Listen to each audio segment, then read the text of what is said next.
Bismillahirrahmanirrahim. Alhamdulillahirabbil alamin. Wassalatu wassalamu ala asyrofil anbiya'i wal mursalin wa ala alihi washabbihi ajmain. Saya ingin menyinggung sedikit tentang keutamaan berada dalam majelis. Ya. Majelis Quran seperti yang kita lakukan ini dari satu hadis Muslim nomor 70.028, Ibnu Majah nomor 225, Ahmad nomor 74.021. Kenapa saya harus bacakan itu? Agar kita tidak mereka-reka. Kita tidak boleh beragama ini mereka-reka hanya berdasarkan keinginan daripada hajat kita saja. Tapi kita kepengen supaya apa yang disampaikan itu adalah kebenaran. Jadi dari Abu Hurairah, dia berkata Rasulullah SAW bersabda, dan tidaklah satu kaum berkumpul dalam satu rumah dari rumah-rumah Allah.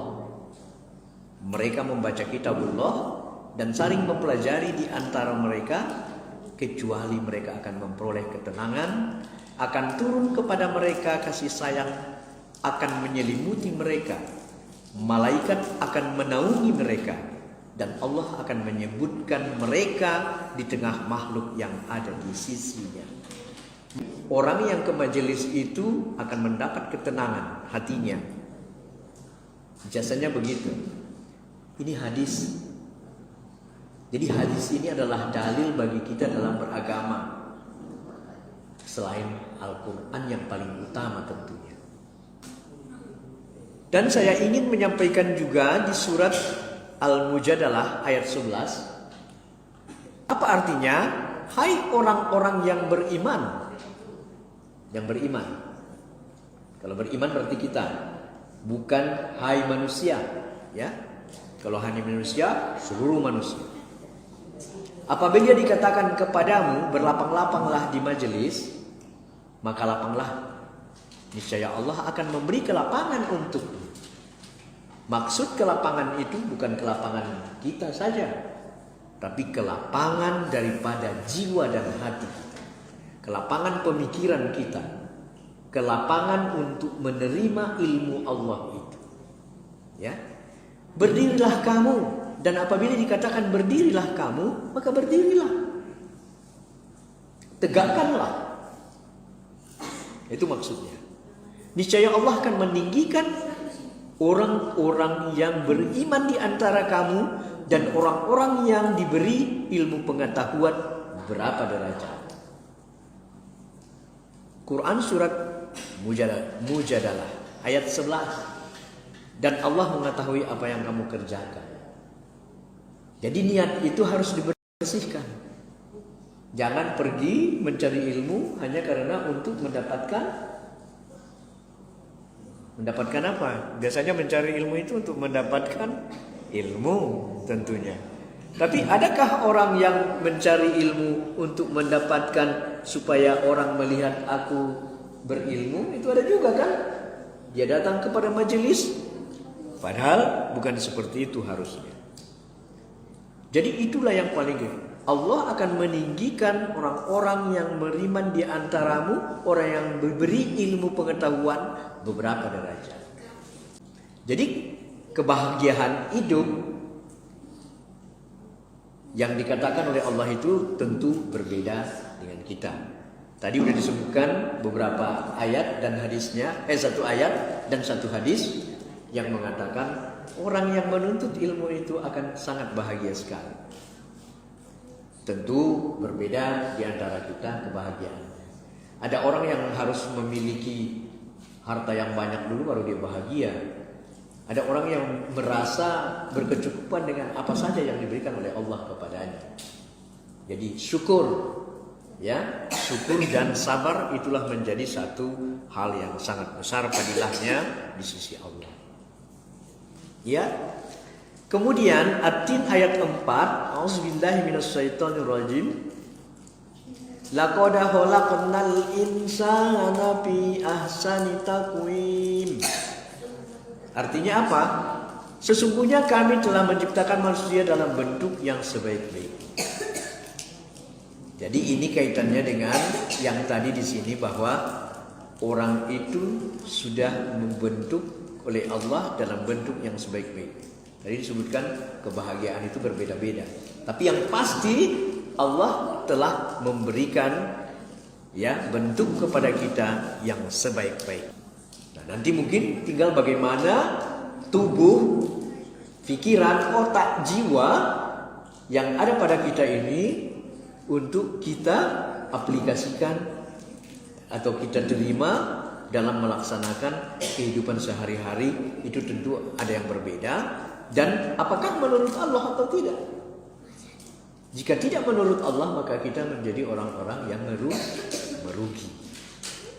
Ya, ada tiga potensi di dalam kehidupan manusia itu. Dia adalah aqliyah, ya. Kemudian kedua jasadiyah. Aqliyah apa itu? Akal pikiran. Jasadiyah jasad. Ketiga adalah qalbiyah, qalbi. Ya. Jadi kata Allah, kata Rasulullah, ada satu hadis di sini yang artinya saya bacakan, ingatlah, dan sesungguhnya di dalam hati itu terdapat segumpal darah. Jika ia baik, baik pula seluruh tubuh.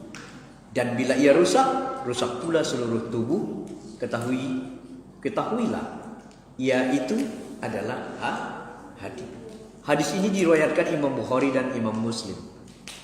Riwayat yang muttafaq alaih. Jadi ada hati yang harus, kalau rusak dia maka rusak semuanya, maka dia kalau baik maka baiklah semuanya. Apa kaitannya dengan yang tadi? Yaitu manusia itu diciptakan dengan kesempurnaan, lalu kemudian hatinya pun ada kesempurnaan yang ada pada hatinya itu. Apabila hati itu rusak, maka rusaklah jasadnya, rusak pemikirannya, rusak jiwanya. Tapi kalau dia baik, maka baiklah semua. Ini adalah satu hadis riwayat Bukhari Muslim, muttafaq alaih istilah. Seseorang memiliki qalbun salim, di dalam Al-Quran disebutkan hatinya biasanya dimuliakan dengan iman kepada Allah. Hati yang selalu bersyukur, hatinya lembut, yang senantiasa mengikuti petunjuk dari Al-Quran dan hadis. Hati yang terkait dengan ketakwaan kepada Allah dan senantiasa khusyuk mengingat Allah Subhanahu. Inilah qalbun salim itu.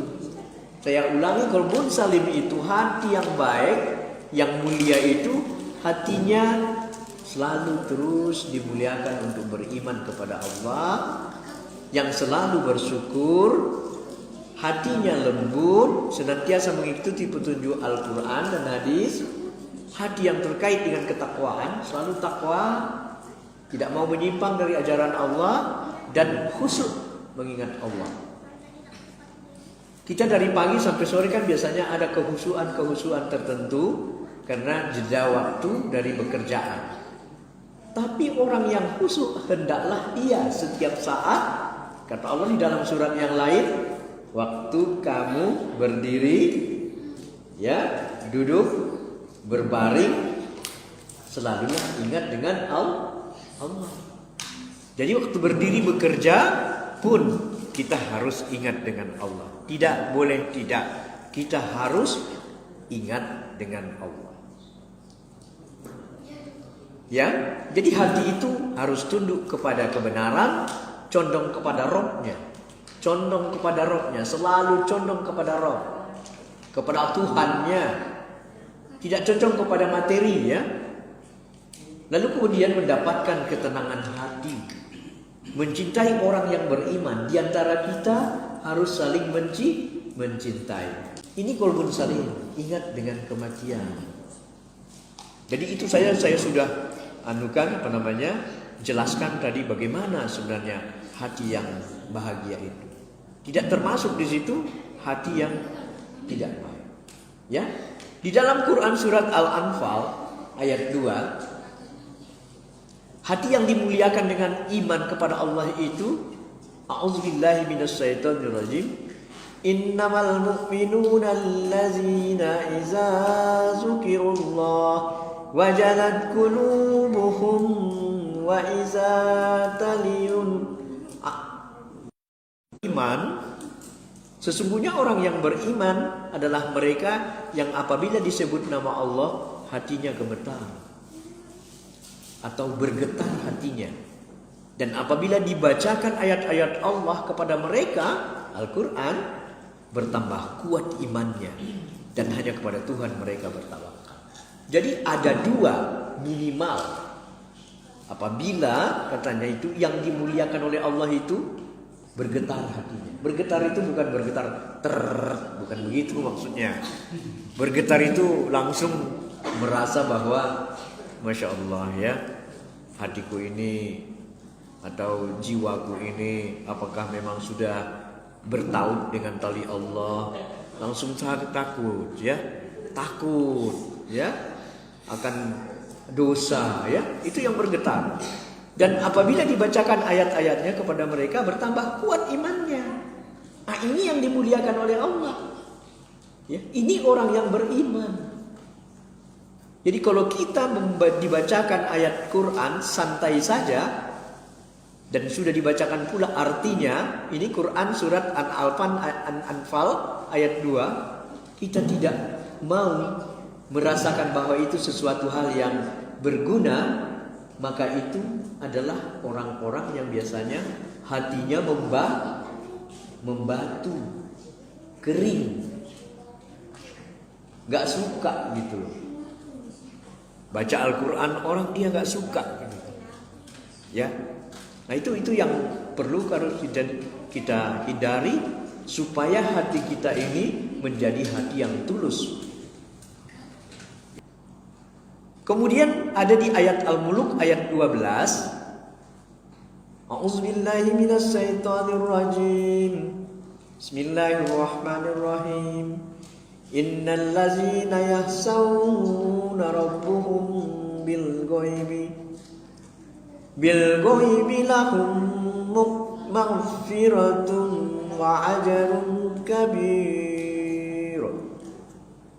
Artinya, sesungguhnya orang yang takut kepada Tuhannya yang tidak nampak oleh mereka itu, mereka akan memperoleh ampunan dan pahala yang besar. Pengertian iman adalah sifat iman. Ya, sifatnya. Jadi sifat itu, aduh, aku kalau nggak percaya kepada Allah ini, tidak takut kepada Tuhanku ini, maka aku akan jangan-jangan dosaku banyak, kan gitu ya. Jadi harus takut kepada Allah. Harap-harap cemas. Kalau dalam doa kan begitu ya. Berharap cemas, jangan-jangan Allah tidak memberikan. Tapi ada harapan di dalam hati bahwa Allah, insya Allah Allah akan mengampunkan. Nah ini pemeliharaan hati. Al-Mulk ayat 12 ini ya.